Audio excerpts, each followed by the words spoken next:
ಓಹೋ friends, S ಮತ್ತೊಂದು special ಅನ್ಬಾಕ್ಸಿಂಗ್ಗೆ ಸ್ವಾಗತ ಸುಸ್ವಾಗತ. ಈ ಸ್ಮಾರ್ಟ್ ಫೋನ್ ನೀವು ತುಂಬಾ ಜನ ಕಮೆಂಟ್ಸ್ ಅಲ್ಲಿ ಇದನ್ನೇ ತಗೊಳ್ಳಿ ರಿವ್ಯೂ ಮಾಡಿ ನಾನು ತಗೊಳ್ಬೇಕು ಅಂತ ಕೇಳ್ತಿದ್ರಿ. ಎಸ್ ನಾನು ಇದನ್ನ ಆರ್ಡರ್ ಮಾಡಿದೀನಿ. ಎಸ್ ಇದು one only itel S23 plus. Yes ನೀವು ನಂಬಲ್ಲ, ಕೇವಲ 13,000 ರೂಪಾಯಿಗೆ 256 GB 3D curved AMOLED display, 5,000 mAh battery, in screen fingerprint ಕೂಡ ಈ ಫೋನ್ ಇದೆ. ನಂಬಕ್ ಆಗ್ತಾಯಿಲ್ಲ. ಸೊ ನಾನು ಸೂಪರ್ ಡೂಪರ್ ಎಕ್ಸೈಟೆಡ್ ಇದೀನಿ. ಎಸ್ ಈ ಸ್ಮಾರ್ಟ್ ಫೋನ್ ಕೊಂಡ್ಕೊಳ್ಬಹುದು, ಇಲ್ಲ ಬಜೆಟ್ ಇಲ್ಲ 13,000 ರೂಪಾಯಿ ಇನ್ವೆಸ್ಟ್ ಮಾಡಬಹುದಾ, ಇದ್ರ ಬಗ್ಗೆ ಎಲ್ಲ ತಿಳ್ಕೊಂಡು ಸಬ್ಸ್ಕ್ರೈಬ್ ಮಾಡಿ, ಲೈಕ್ ಮಾಡಿ, ಎಲ್ಲಾ ಕಡೆ ಒತ್ಬಿಟ್ಟು ಇನ್ನಷ್ಟು ನಮ್ಮನ್ನ ಪ್ರೋತ್ಸಾಹಿಸಿ. ಎಸ್ ಬಾಕ್ಸ್ ನೋಡ್ಕೋಬಹುದು. ಇಲ್ಲಿ itel ಅಂತ ಇದೆ, S23 ಪ್ಲಸ್ 3D ಕರ್ವ್ಡ್ ಮತ್ತು ಏನೇನೋ RAM ಕೊಡ್ತಾ ಇದ್ದಾರೆ. ಕೆಳಗಡೆ ಫ್ರೀ ಸ್ಕ್ರೀನ್ ರಿಪ್ಲೇಸ್ಮೆಂಟ್ ಕೂಡ ಇದೆ, ಜೊತೆಗೆ ಮೇಲೆ 2 ವರ್ಷಗಳ ವಾರಂಟಿ ಕೂಡ ಇದೆ. ಕ್ರೇಜಿ. ಇದರಲ್ಲಿ 2-3 ಕಲರ್ ವೇರಿಯಂಟ್ಸ್ ಇದೆ. ಇದರಲ್ಲಿ ನನ್ನ ಹತ್ರ ಇದ್ದು ಲೇಕ್ ಲ್ಯಾಂಡ್ ಸ್ಯಾನ್ ಏನೇನೋ ಕೊಟ್ಟಾರೆ ಗೊತ್ತಿಲ್ಲ. But the best part up unboxing ಅಲ್ಲೇ ಅದು ನಮ್ ಚಾಕುನೇ ಸೀಲ್ ಬೇಕಿಂಗ್. ಸೊ ಇಲ್ಲಿ ಮೂಲ ನೋಡ್ಕೋಬಹುದು, ಮೇಡ್ ಇನ್ ಇಂಡಿಯಾ ಅಂತ ಹೈಲೈಟ್ ಮಾಡಿದ್ರೆ. ಬಟ್ itel ಈ ಬ್ರ್ಯಾಂಡ್ ಏನಿದೆ, ಈ ಇನ್ಫಿನಿಕ್ಸು, ಟೆಕ್ನೋ ಮತ್ತೆ ಈ itel ಈ ಎಲ್ಲಾ ಬ್ರ್ಯಾಂಡ್ಸ್ಗಳು ಒಂದೇ. ಇದು ಚೈನೀಸ್ ಬ್ರ್ಯಾಂಡ್. ಎಸ್ ಬಾಕ್ಸ್ ಅನ್ನ ಓಪನ್ ಮಾಡಿದ ತಕ್ಷಣ ಓ ಮೈ ಗಾಡ್, ಏನ್ ಗುರು ವೈಟ್ ಪ್ಯಾಕೇಜಿಂಗ್ ಕೊಟ್ಟವ್ರೆ. ಇಲ್ಲಿ ಏನೇನೋ ಬರೆದವ್ರೆ. ಸೊ ಇದ್ರೊಳಗಡೆ ಮೊದಲು VIP card, user manual, transparent case ಇದೆ. ಓಹೋ, ಇದು ಹಾರ್ಡ್ ಕೇಸ್ ಇದೆ. ಎಸ್ ಈ ರೀತಿ ಕೇಸ್ಗಳು ಕೂಡ ಇಷ್ಟ ಆಗತ್ತೆ ನಂಗೆ. ಇನ್ನು ಇದನ್ನ ಪಕ್ಕ ಹಾಕಿಡೋಣ. ಓಹೋ, ರಿತಿಕ್ ರೋಷನ್ ಅವ್ರು ಬಂದವ್ರೆ. ನೈಸ್. ಎಸ್ ಇದು ನಮ್ಮ ಮೇನ್ ಫೋನ್. ಸದ್ಯಕ್ಕೆ ಇದನ್ನ ಪಕ್ಕ ಹಾಕಿಡೋಣ ಅಂತ. ಸೊ ಇದನ್ನ ಬಿಟ್ಟು ಅಂದ್ರೆ USB to Type-C cable. Yes ಒಳ್ಳೆ ಕ್ವಾಲಿಟಿ ಕೇಬಲ್ ಇದೆ. ಸಿಮ್ ಎಜೆಕ್ಟರ್, ಪವರ್ ಅಪ್ಟರ್ ಒಳಗಡೆ ಬಾಕ್ಸ್ ಕೊಟ್ಟವ್ರೆ. ಎಸ್ ಇದರೊಂದಿಗೆ itel ನ ಬ್ರಾಂಡೆಡ್ 18 ವ್ಯಾಟ್ ನ ಚಾರ್ಜಿಂಗ್ ಅಡಾಪ್ಟರ್. ಅದಾಗಿ ಎಲ್ಲ ಅಕ್ಸೆಸರೀಸ್ನ ಸೈಡೋಣ. ಇದು ನಮ್ಮ ಮೇನ್ ಫೋನ್. ಓಹೋ, ಏನ್ ಡಿಸೈನ್ ಇದೆ. ಓಹ್ ನೈಸ್. ಟ್ರಸ್ಟ್ ಮೀ, ಏನ್ ಲುಕ್ ಮತ್ತು ಏನ್ ಡಿಸೈನ್ ಕೊಟ್ಟವ್ರೆ. ಸೊ ಹಿಂದಿನ ಭಾಗ ಗ್ಲಾಸ್ ಬಾಡಿ ನೋಡ್ತಾ ಇದ್ವಿ. ಸೊ ಇಲ್ಲಿ ನಿಮಗೆ ಟ್ರಿಪಲ್ ರಿಯರ್ ಕ್ಯಾಮ್ರಾ ಕಾಣಿಸುತ್ತೆ, ಬಟ್ ಇಲ್ಲಿ 2 ಕ್ಯಾಮ್ರಾ ಇದೆ.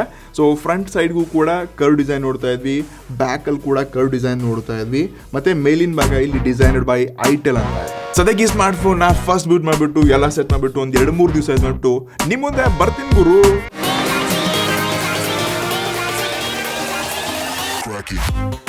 ಎಸ್ ಫ್ರೆಂಡ್ಸ್, ಲಾಸ್ಟ್ 3-4 ಡೇಸ್ ಇಂದ ಈ itel S23 ಪ್ಲಸ್ ನ ಯೂಸ್ ಮಾಡ್ತಾ ಇದ್ದೀನಿ.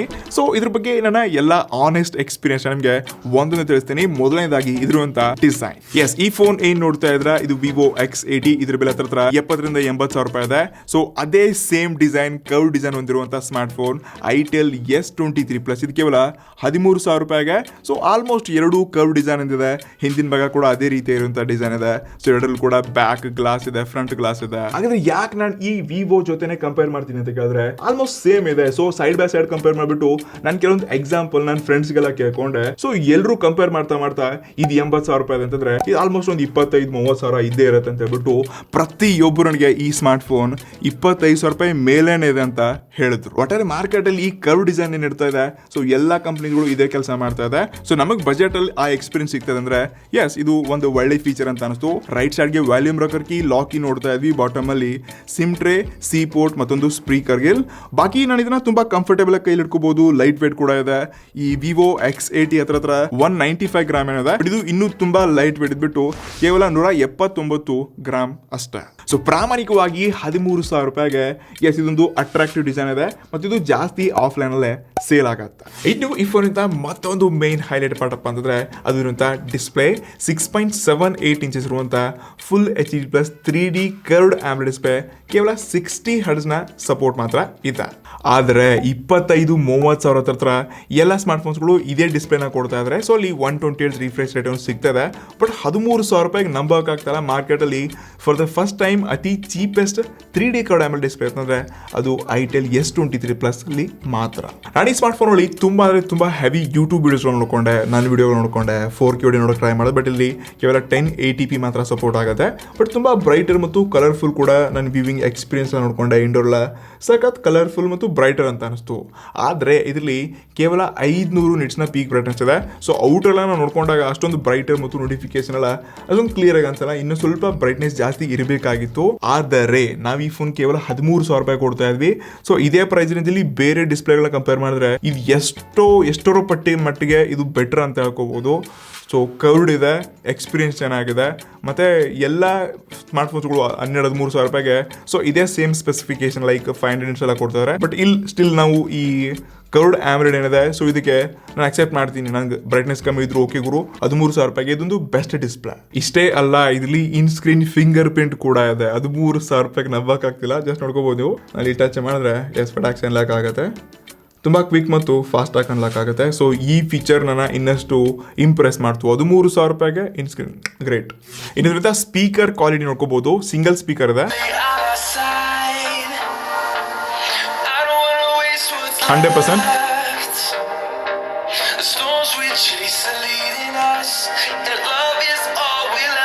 ಟ್ರಸ್ಟ್ ಮೀ, ಅದರಲ್ಲಿ ತುಂಬ ಸಾಂಗ್ಸ್ಗಳನ್ನ ಕೇಳ್ಕೊಂಡಿದ್ದೀನಿ ಗುರು. ಸೊ ಈ ಸ್ಪೀಕರ್ ಏನಿದೆ ಇಲ್ಲಿ ಕ್ಲಾರಿಟಿ ತುಂಬ ಕಮ್ಮಿ ಇದೆ, ಲೈಕ್ ನಿಮ್ಗೆ ಇದಂಥ ವೋಕಲ್ಸ್ ಆಗಿಲ್ಲ, ಅಷ್ಟೊಂದು ಕ್ಲಿಯರ್ ಆಗಿ ಕೇಳಿಸಲ್ಲ. ಬಟ್ ಇದಂಥ ಲೌಡ್ನೆಸ್ ಏನಿದೆ ಇದು ಮಾತ್ರ ಅಲ್ಟಿಮೇಟ್ ಆಗಿದೆ. ತುಂಬ ದೊಡ್ಡದಾಗಿರುವಂಥ ಸ್ಪೀಕರ್ ನೋಡ್ತಾ ಇದ್ವಿ, ಸಿಂಗಲ್ ಸ್ಪೀಕರ್ ಇದ್ರೂ ಕೂಡ ಸೊ ಇಲ್ಲಿ ತುಂಬ ಜೋರಾಗಿದೆ. ಬಟ್ ಇನ್ನೂ ಕ್ಲಾರಿಟಿ ಇದ್ದರೆ ಚೆನ್ನಾಗಿರ್ತಿತ್ತು. ಇನ್ನು ಯಾವಾಗ ಐಫೋನ್ ಅಂತ ಪ್ರೊಸೆಸರ್ಗೆ ಹೋಗ್ತೀವಿ, ಇದ್ರಂಥ ಪರ್ಫಾರ್ಮೆನ್ಸ್ ನನಗೆ ಓಕೆ ಅಂತ ಅನಿಸ್ತು. ಇದರಲ್ಲಿ ಯುನಿಸಾಕ್ T616 ಪ್ರೊಸೆಸರ್ ಇದೆ. ಸೊ ಇದೊಂದು ಲೆವೆಲ್ಗೆ ನಾನು ಓಕೆ ಪ್ರೊಸೆಸರ್ ಅಂತ ಹಾಕ್ಬೋದು. ಈಗ ಆಲ್ರೆಡಿ ಇವ್ರದೇ ಇನ್ಫಿನಿಕ್ಸ್ ಅಲ್ಲಿ, ಟೆಕ್ನೋನಲ್ಲಿ ಕೆಲವೊಂದು ವಿವೋ ಫೋನ್ಸ್ಗಳು ಕೂಡ ಈ ಪ್ರೊಸೆಸರ್ನ ನಾನು ಯೂಸ್ ಮಾಡಿದ್ದೀನಿ, ಅದರ ಎಕ್ಸ್ಪೀರಿಯನ್ಸ್ ಕೂಡ ತಗೊಂಡಿದ್ದೀನಿ. ಸೊ ಮೊದಲಾಗಿ ಇದರಲ್ಲಿ ಅಂತೂ ಸ್ಕೋರ್ ಚೆಕ್ ಮಾಡಿದೆ, 2,68,516 ಹತ್ತತ್ರ ಏನೋ ರ್ಯಾಂಕಿಂಗ್ ನೋಡ್ಕೊಂಡೆ. ಇದು ಓಕೆ ರ್ಯಾಂಕಿಂಗ್ ಅಂತ ಹೇಳ್ಕೋಬಹುದು. ಇಷ್ಟೇ ಅಲ್ಲದೆ CPU ಥ್ರಾಟಲ್ ಟೆಸ್ಟ್ ಮಾಡಿದೆ. ಸೊ ಇಲ್ಲಿ ರ್ಯಾಂಕಿಂಗ್ ವೈಸ್ ಆಗಿರಲಿ ಮತ್ತು ಏನಿಂದ ಪರ್ಫಾರ್ಮೆನ್ಸ್ ಇದೆ ಇದು ತುಂಬ ಡೌನ್ ಆಗಿತ್ತು, ತುಂಬ ಬಿಸಿ ಕೂಡ ಆಗ್ತಾ ಇತ್ತು ಈ ಸ್ಮಾರ್ಟ್ ಫೋನ್. ಇನ್ ಪರ್ಫಾರ್ಮೆನ್ಸ್ ಸಲುವಾಗಿ ನಾನು ಲೈವ್ BGMI ಟೆಸ್ಟ್ ಕೂಡ ಮಾಡಿದೆ. ಫ್ರೆಂಡ್ಸ್, ಇವಾಗ ನಮ್ಮ ಅಸಲಿ ಗೇಮ್ ಪ್ಲೇ ಸ್ಟಾರ್ಟ್ ಆಗಿದೆ. ಅಲ್ಲಿ ಯಾರೂ ಇಲ್ಲ, ಸ್ವಲ್ಪ ಮೂಮೆಂಟ್ಸ್ಗಳ ರೆಗ್ಯುಲರ್ ಫೋನ್ ಥರ ಇಲ್ಲ, ನಡೆಯೋ ಒಂದೇ ಕಿಲ್ಲು, ಸ್ವಲ್ಪ ಲೈಕ್ ಫೀಲಿಂಗ್ಸ್ ಬೇರೆ ಬೇರೆ ಇದೆ. ರೆಗ್ಯುಲರ್ ಫೋನ್ಗೂ ಮತ್ತು ಈ ಬಜೆಟಲ್ಲಿ ಆಡೋದಕ್ಕೂ ತುಂಬ ಡಿಫ್ರೆನ್ಸ್ ಇದೆ. ಡನು ಹೆಲ್ತ್ ನೋಡಿ, oh my god, health crazy. ಯಾವನು ಹಾಕಿದಾಗುರು ಎಲ್ಲಿಂದ ಬಂದಂಗೆ ಗೊತ್ತಾಗಿಲ್ಲ. Yes, second round. Gaming experience ಅನ್ನೋದು ಚೆನ್ನಾಗಿದೆ, ಬಟ್ ಆ ಫೀಲಿಂಗ್ಸ್ ಬರ್ತಾ ಇಲ್ಲ ಇದರಲ್ಲಿ. ಸೊ ರೆಗ್ಯುಲರ್ ಫೋನ್ಸ್ಗಳಲ್ಲಿ ಮತ್ತು ಈ ಬಜೆಟ್ ಗಾಡಿಯಲ್ಲಿ ಹೊಡೆದಿದ್ಯಾ ತುಂಬ ಡಿಫ್ರೆನ್ಸ್ ಇದೆ. ಸೊ ಇದರಲ್ಲಿ ನಾನು ನಾರ್ಮಲ್ ಗೇಮ್ ಪ್ಲೇ ನೋಡ್ಕೋಬಹುದು. ಸೊ ಮಧ್ಯದಲ್ಲಿ ಕಂಟಿನ್ಯೂಸ್ ಗೇಮ್ ಪ್ಲೇ ಇಟ್ಕೊಂಡಾಗ TDM ಎಲ್ಲ ಆಟ ಆಡಿದಾಗ ಬಿಸಿ ಆಯಿತು, ಮತ್ತು ಕೆಲವೊಂದು ಟೈಮ್ ಲ್ಯಾಗ್ ಆಗೋದನ್ನು ಕೂಡ ನಾನು ಇದ್ರಲ್ಲಿ ಕಂಡಿದ್ದೀನಿ. ಸೊ ಇದು ಗೇಮಿಂಗ್ಗೋಸ್ಕರ ಅಲ್ಲ, ಸೊ ಜಸ್ಟ್ ಒಂದು ಶೋ ಅಪ್ಗೋಸ್ಕರ, ಡಿಸೈನ್ಗೋಸ್ಕರ ಮಾತ್ರ ಇದೆ. ಸೊ ಇದರಂಥ ಪರ್ಫಾರ್ಮೆನ್ಸ್ನ ಜಾಸ್ತಿ ಎಕ್ಸ್ಪೆಕ್ಟೇಷನ್ ಇಟ್ಕೊಂಡು ನೀವು ಈ ಸ್ಮಾರ್ಟ್ ಫೋನ್ನ ತಗೊಳ್ಬೇಕು. ಇನ್ನು ಈ ಫೋನ್ ಅಂತ ಸಾಫ್ಟ್ವೇರ್ ಎಕ್ಸ್ಪೀರಿಯನ್ಸ್ ಹೋದ್ವಿ ಅಂತಂದರೆ ಎಸ್, ಇದರಲ್ಲಿ ಇಂಡಸ್ OS ನ ಕೊಡ್ತಾ ಇದ್ದಾರೆ. ಸೊ ಇಲ್ಲಿ ಯಾವುದೇ ಬ್ಲಾಟರ್ ಅಪ್ಲಿಕೇಶನ್ಸ್ಗಳು ಕಂಡು ಬರಲ್ಲ. ಸೊ ಎಸ್, ಇದೊಂಥರ ಕ್ರೇಜಿ ಅಂತ ಅನ್ಸ್ಬಿಡ್ತು. ಈ ರಿಯಲ್ಮಿ, ವಿವೋ, ಓಪೋ, ಐಕೂನ್ ಅವರೆಲ್ಲ ತುಂಬಿಸಿರ್ತಾರೆ ಅಪ್ಲಿಕೇಶನ್ಸ್, ಬಟ್ ಇದರಲ್ಲಿ ಯಾವುದೇ ಬ್ಲಾಟರ್ ಅಪ್ಲಿಕೇಶನ್ ಇಲ್ಲ. ಇಷ್ಟೇ ಇಲ್ಲದೆ out of the box Android 13 ಒಂದಿಗೆ ಸೊ ಇದರಂತ ರ್ಯಾಮ್ ಮತ್ತು ಅಪ್ಲಿಕೇಶನ್ ಓಪನಿಂಗ್ ಪರ್ಫಾರ್ಮೆನ್ಸ್ ಎಲ್ಲ ಚೆನ್ನಾಗಿದೆ. ಸೊ ಇದರಲ್ಲಿ ಈ UFS 2.2 ಸ್ಟೋರೇಜ್ ನೋಡ್ತಾ ಇದ್ವಿ, ಮತ್ತು ಇದರಲ್ಲಿ ಯಾವ್ದು ರ್ಯಾಮ್ ವೇರಿಯಂಟ್ ಇದೆ ಅಂತ ಎಲ್ಲೂ ಕ್ಲಾರಿಫಿಕೇಶನ್ ಕೊಟ್ಟಿಲ್ಲ. ಬಟ್ ನನಗೆ ಈ ಅಪ್ಲಿಕೇಶನ್ ಪರ್ಫಾರ್ಮೆನ್ಸ್ ಇದನ್ನೆಲ್ಲ ನೋಡಬೇಕಾದ್ರೆ, ಜನರಲ್ ಯೂಸ್ ಮಾಡಬೇಕಾದ್ರೆ, ಸೊ ನಾರ್ಮಲ್ ಈ ಪ್ರೈಸ್ ರೇಂಜಲ್ಲಿ ಎಲ್ಲ ಫೋನ್ಸ್ಗಳು ಯಾವ ರೀತಿ ಪರ್ಫಾರ್ಮ್ ಮಾಡುತ್ತೆ, ಸೊ ಅದೇ ಎಕ್ಸ್ಪೀರಿಯನ್ಸ್ನ ಕಾಣ್ತಿದ್ದೀನಿ. ಇನ್ನು ಈ ಸ್ಮಾರ್ಟ್ ಫೋನ್ ಅಂತ ಕ್ಯಾಮ್ರಾ ಹೋದ್ವಿ ಅಂತಂದ್ರೆ ಡುವಲ್ ರಿಯರ್ ಕ್ಯಾಮ್ರಾ ಸೆಟಪ್ ನ ಕೊಡ್ತಾ ಇದ್ದಾರೆ. ಮೇನ್ ಸೆನ್ಸರ್ 50 ಮೆಗಾ ಪಿಕ್ಸೆಲ್, ಮತ್ತೊಂದು ಎರಡನೇದು ಯಾವ್ದಿದೆ ಅಂತ ಗೊತ್ತಿಲ್ಲ. ಬಟ್ ಇಲ್ಲಿ ನೀವು ಸ್ಕ್ರೀನ್ ಮೇಲೆ ಫೋಟೋಸ್ಗಳನ್ನ ನೋಡ್ಕೋಬಹುದು. ಸೊ ಡೇ ಕಂಡೀಷನ್ ಅಲ್ಲ, ನಾರ್ಮಲ್ ಫೋಟೋಸ್ಗಳನ್ನ ಕೊಡುತ್ತೆ, ನ್ಯಾಚುರಲ್ ಪಿಕ್ಚರ್ಸ್ ಕೂಡ ಕೊಡುತ್ತೆ. ಇನ್ನು ಫೇಸ್ಗೆಲ್ಲ ಹೋದ್ವಿ ಅಂತಂದ್ರೆ ಸ್ಕಿನ್ ಟೋನ್ನ ತುಂಬಾ ಚೆನ್ನಾಗಿ ಮ್ಯಾನೇಜ್ ಮಾಡುತ್ತೆ, ಮತ್ತು ಇಮೇಜ್ ಪ್ರೊಸೆಸಿಂಗ್ ಕೂಡ ಚೆನ್ನಾಗಿದೆ. ಆದರೆ ಇಲ್ಲಿ 50 ಮೆಗಾ ಪಿಕ್ಸೆಲ್ ಏನು ಕೊಡ್ತಾ ಇದ್ರೆ ಸೊ ಆ ಕ್ಲಾರಿಟಿ ನಿಮ್ಗೆ ಈ ಫೋನಲ್ಲಿ ನೋಡೋಕೆ ಸಿಗೋದೇ ಇಲ್ಲ. ನಾವು ವಿವೋ ಆಗಲಿ, ರಿಯಲ್ಮಿ, ಓಪೋ, OnePlus ನೋಡಿರ್ತೀವಿ. ಸೊ ಆ ಕ್ಲಾರಿಟಿ ಮತ್ತು ಕ್ವಾಲಿಟಿ ನಿಮಗೆ ಇದ್ರ ನೋಡೋಕೆ ಸಿಗಲ್ಲ.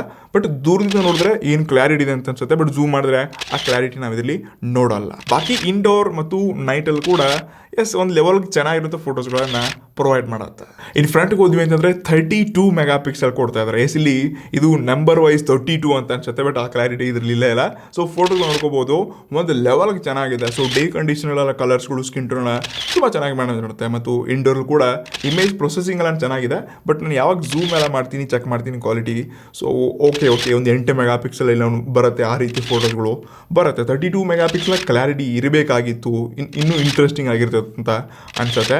ಇದು ಯಾವಾಗ ವಿಡಿಯೋ ಕ್ವಾಲಿಟಿ ಹೋಗ್ತೀವಿ, ನೀವು ರಿಯರ್ ಕ್ಯಾಮ್ರಾ ವಿಡಿಯೋಲಿ ನೋಡ್ಕೋಬಹುದು. ಸೊ ಫ್ರೆಂಡ್ಸ್, ಈ ವಿಡಿಯೋ ಏನು ನೋಡ್ತಾ ಇದ್ದಾರೆ ಎಕ್ಸಾಕ್ಟ್ಲಿ 1080p 30 fps ರೆಕಾರ್ಡ್ ಆಗ್ತಾ ಇದೆ. ಸೊ ಈ ಸ್ಮಾರ್ಟ್ ಫೋನಲ್ಲಿ 4K ಆಪ್ಷನ್ ಬೇಕಾಗಿತ್ತು, ಬಟ್ ಸ್ಟಿಲ್ 13,000 ರೂಪಾಯಿಗೆ ಓಕೆ ನಾವು ಇದನ್ನ ಅಕ್ಸೆಪ್ಟ್ ಮಾಡೋಣ ಅಂತ. ಅಟ್ಲೀಸ್ಟ್ 60 fps ಇದ್ರೆ ಚೆನ್ನಾಗಿರುತ್ತೆ. ಸೊ ಆಡಿಯೋ ಕ್ವಾಲಿಟಿ, ಸ್ಟೆಬಿಲೈಸೇಷನ್ ಕಲರ್ಗಳ ಚೆನ್ನಾಗಿದೆ. ಓಕೆ. ಇನ್ನು ನೆಕ್ಸ್ಟ್ ಈ 32 ಮೆಗಾ ಪಿಕ್ಸೆಲ್ ಸೆಲ್ಫಿ ವಿಡಿಯೋ ಕೂಡ ನೋಡಿ. ಸೊ ಫ್ರೆಂಡ್ಸ್, ಈ ವಿಡಿಯೋ ಏನು ನೋಡ್ತಾ ಇದ್ದಾರೆ, ಇದು ಸೆಲ್ಫಿ ಕ್ಯಾಮ್ರಾದಲ್ಲಿ 32 ಮೆಗಾ ಪಿಕ್ಸೆಲ್ ಶೂಟ್ ಆಗ್ತಾ ಇದೆ. ಸೊ ಇಲ್ಲಿ ಕೂಡ ಸೇಮ್ ಅಷ್ಟೇ ನಿಮಗೆ 1080p 60 FPS ಅಲ್ಲ 30 FPS ರೆಕಾರ್ಡ್ ಆಗ್ತದೆ. ಸೊ ಯಾಕೋ ಬೆಳಕು ಮುಖ ಎಲ್ಲ ಸ್ವಲ್ಪ ಬ್ರೈಟರ್ ಜಾಸ್ತಿ ಆಗ್ತದೆ ನೋಡ್ಕೋಬೋದು. ಸೊ ಕಲರ್ ಫೋಕಸಿಂಗ್ ಅಷ್ಟೊಂದು ಚೆನ್ನಾಗಿಲ್ಲ ಅದರಲ್ಲಿ, ಬಟ್ ಸ್ಟಿಲ್ ನೋಡ್ಕೋಬೋದು ಈ ರೀತಿ ಇರುವಂಥ ಸ್ಟೆಬಲೈಸೇಷನ್ದಲ್ಲಿ ನೋಡ್ತಾ ಇದ್ವಿ. ಸೊ ಆಡಿಯೋ ಕ್ವಾಲಿಟಿ ಚೆನ್ನಾಗಿದೆ, ಬಟ್ ಕಲರ್ ಬ್ಯಾಲೆನ್ಸಿಂಗ್ ಅಷ್ಟೊಂದು ಚೆನ್ನಾಗಿದೆ, ಇನ್ನೂ ಇಂಪ್ರೂವ್ ಆಗಲೇಬೇಕು. ಓವರ್ ಆಲ್ ಇಲ್ಲಿ ಕ್ಯಾಮ್ರಾನ ಹೈಲೈಟ್ ಮಾಡಿದ್ದಾರೆ, ಬಟ್ ಆ ಕ್ಲಾರಿಟಿ ಆ ಎಕ್ಸ್ಪೀರಿಯನ್ಸ್ ನೋಡ್ತಾ ಇಲ್ಲ. ಸೊ ಐಟೆಲ್ ತುಂಬ ಫೋನ್ಸ್ಗಳು ಲಾಂಚ್ ಮಾಡಿದೆ, ಬಟ್ ತುಂಬ ಹಿಂದಿನಗಳು ನೋಡ್ಕೊಂಡಿದ್ವಿ. ಸೊ ಇವಾಗ ಈ ಇನ್ಫಿನಿಕ್ಸ್ ಅವರು ಟೆಕ್ನಾಲಜಿ ಅವ್ರ ಜೊತೆ ಎಲ್ಲ ಒಂದೇ ಕಂಪನಿಗಳು. ಸೊ ಇವಾಗ ಇಲ್ಲಿ ಇಂಪ್ರೂವ್ಮೆಂಟ್ನ ನೋಡ್ತಾ ಇದ್ವಿ. ಇನ್ನೂ ತುಂಬ ಒಳ್ಳೆ ಫೋನ್ಸ್ಗಳು ಬರಲಿ, ಲೈಕ್ ಇನ್ಫಿನಿಕ್ಸ್ ಯಾವ ರೀತಿ ಕೆಲಸ ಮಾಡ್ತಿದೆ ಆ ರೀತಿ ಐಟೆಲ್ ಮಾಡಲಿ ಅಂತ ಅನ್ಕೋತೀನಿ. ಸೊ ನೋಡೋಣ, ಕ್ಯಾಮ್ರಾ ನನಗೆ ಅಷ್ಟೊಂದೇನೋ ಇಂಪ್ರೆಸಿವ್ ಅಂತ ಅನ್ಸಲ್ಲ. Okay camera. ಇನ್ನು ಕೊನೆಯದಾಗಿ ಈ ಸ್ಮಾರ್ಟ್ ಫೋನ್ ಅಂತ ಬ್ಯಾಟ್ರಿ ಎಕ್ಸ್ಪೀರಿಯನ್ಸ್ ನೀವು ಹೇಗಿದೆ ಅಂತ ಕೇಳ್ಕೋಬಹುದು. ಈ ಇದರಲ್ಲಿ 5000 mAh ಬ್ಯಾಟ್ರಿಯೊಂದಿಗೆ 18 ವ್ಯಾಟ್ನ ಪವರ್ ಬಟರ್ ವಿತ್ ಬಾಕ್ಸ್ ಒಳಗೆ ಕೊಡ್ತಾ ಇದ್ದಾರೆ. ಸೊ ಇದು ನಾರ್ಮಲ್ ಚಾರ್ಜ್ ಆಗಬೇಕಾದ್ರೆ ಲೈಕ್ ನಾವು ಈ ಬಜೆಟ್ ಅಲ್ಲಿ 18 ವ್ಯಾಟ್ ಚೆನ್ನಾಗಿದೆ, ನಾನು ಎಕ್ಸೆಪ್ಟಬಲ್ ಅಂತ ತಿಳ್ಕೋಬಹುದು. ಬಟ್ ಇದನ್ನ ನೀವು ಫುಲ್ ಚಾರ್ಜ್ ಮಾಡ್ಕೋಬೇಕಾದ್ರೆ ಹತ್ರ 2-2.5 ಗಂಟೆ ಆರಾಮಾಗಬೇಕು. ಸೊ ಈ ಫೋನ್ ಸೂಪರ್ ಫಾಸ್ಟ್ ಏನೋ ಚಾರ್ಜ್ ಆಗಲ್ಲ, 18 ವ್ಯಾಟ್ ಮಾತ್ರ ಸಪೋರ್ಟ್ ಆಗುತ್ತೆ. ಬಾಕಿ ಇದ್ರಂತ ಎಕ್ಸ್ಪೀರಿಯನ್ಸ್ ಎಲ್ಲ ನನಗೆ ಚೆನ್ನಾಗಿತ್ತು ಬ್ಯಾಟ್ರಿ ಲೈಫಲ್ಲಿ. ಹಾಗಾದ್ರೆ ನೀವು ಕೇಳಬಹುದು, ನಾನು 12-13 ಸಾವಿರ ರೂಪಾಯಿ ಹತ್ರ ಈ ಐಟೆಲ್ S23+ ತೊಗೊಳ್ಬೋದಾ ಅಂತ ಕೇಳ್ತಿರ್ಬೋದು. ಎಸ್, ನಾನು ಈ ಸ್ಮಾರ್ಟ್ಫೋನ್ನ ಸ್ಪೆಷಲಿ ಲೈಕ್ ಡಿಸೈನ್ಗೋಸ್ಕರನೇ, ನಿಮ್ಗೇನು ಲೈಕ್ ಬ್ರ್ಯಾಂಡ್ ಮ್ಯಾಟ್ರ್ ಆಗಲ್ಲ, ನನಗೇನದು ರೆಡಿ ಆಯ್ತು ಗುರು ಅಂತಂದ್ರೆ. ಸೊ ಎಸ್, ಈ ಸ್ಮಾರ್ಟ್ಫೋನ್ನ ಒಂದು ಆಪ್ಷನ್ ಆಗಿ ನೀವು ಇಟ್ಕೊಂಡು ನೋಡ್ಕೋಬಹುದು. ಬಟ್ ಇದನ್ನೇ ತೊಗೊಳ್ಬೇಕು, ಇದೇ ಸಾಕಾಗಿದೆ ಬೆಂಕಿ ಅಂತ ಹೇಳಲ್ಲ, ಒಂದು ಆಪ್ಷನ್ ಆಗಿ ಇಟ್ಕೊಳ್ಳಿ. ಬೇರೆ ಫೋನ್ಸ್ ಬೇಡ ಅಂತಂದ್ರೆ ಸೊ ಇದನ್ನೊಂದು ಆಪ್ಷನ್ ಆಗಿ ಇಟ್ಕೊಂಡು ನೀವು ನೋಡ್ಕೋಬಹುದು. ಬಾಕಿ ಇದರಲ್ಲಿ ನಿಮ್ಗೆ AMOLED ಡಿಸ್ಪ್ಲೇ ಕೊಡ್ತಾ ಇದ್ರೆ, ಯಾರೂ ಕೊಡ್ತಾ ಇಲ್ಲ 20,000 ಹತ್ರ. ಅದು ಇನ್ಸ್ಟೆಂಟ್ ಫಿಂಗರ್ ಪ್ರಿಂಟ್ ಸಿಗ್ತಾ ಇದೆ, 5000 mAh ಬ್ಯಾಟ್ರಿ ಇದೆ, 18 ವ್ಯಾಟ್ ಫಾಸ್ಟ್ ಚಾರ್ಜಿಂಗ್ ಕೊಡ್ತಾ ಇದ್ದಾರೆ. ಸೊ ಮುಂಚೆ ಐಟೆಲ್ ಫೋನ್ಸ್ಗಳಿಗಿಂತ ನಾನು ಈ ಫೋನಲ್ಲಿ ಅಪ್ಗ್ರೇಡ್ ಮತ್ತೊಂದು ಒಳ್ಳೆ ಕಮ್ ಬ್ಯಾಕ್ ಅಂತ ಕಾಣಿಸ್ತಾ ಇದೆ. ಸೊ ಮುಂದಿನ ದಿನಗಳಲ್ಲಿ ಯಾವ ರೀತಿ ಫೋನ್ಸ್ಗಳು ಬರುತ್ತೆ, ಯಾವ ರೀತಿ ಅಪ್ಡೇಟ್ಸ್ಗಳು ಬರುತ್ತೆ ಗೊತ್ತಿಲ್ಲ.